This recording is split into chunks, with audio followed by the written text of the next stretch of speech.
Yo, excuse me. Do you have an internship for this summer? I'm listening to Grill Master by Pretty Nikki.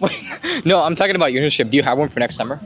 No, but I'm working on a startup. Startup? It's called Really? BeFit. BeFit. Yeah. Loki, if you're down to share about what you did and just startup and like your advice for the founders. No, totally. You down? So what exactly does BeFit do? BeFit's basically a fitness betting app where you're in a group chat with your friends and you guys all bet money that you're going to be consistent in your workouts. And if you lose, your money goes to the winners, people who are consistent. And how big is BeFit currently? So on our social media, we have 250,000 impressions, which is pretty sick. So you probably know what it takes for a startup to go viral. What do you think is the biggest mistake you see with students though when trying to make their startup go viral? Not being funny enough, not being daring enough. We just started our content like about a month ago, but definitely saw that our less effort content wasn't doing as well. But then when we started trying to be funny, So the fitness industry is super oversaturated to build it. What's your key to standing out? a lot of motivating apps or motivation-based apps use streaks, badges, and discounts, but those things don't actually enact real behavioral change. But you might be asking what does. For us, what we've looked into is it's money, social pressure, and fear. And that's exactly what BeFit has. And are you a first-time founder? I built a startup before, but the team that I built my first startup with is the same team building BeFit. So as a 2X founder, what is the most important skill that you've learned building a company all over again? I think there are a lot of important lessons that I've learned. I think when you're building something alone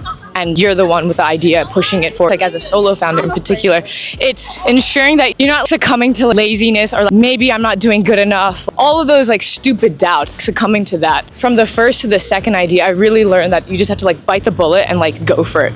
Just take the chance. Don't let fear dictate your actions. If anything, accept the fear and just repurpose it into excitement. What are your thoughts on ego?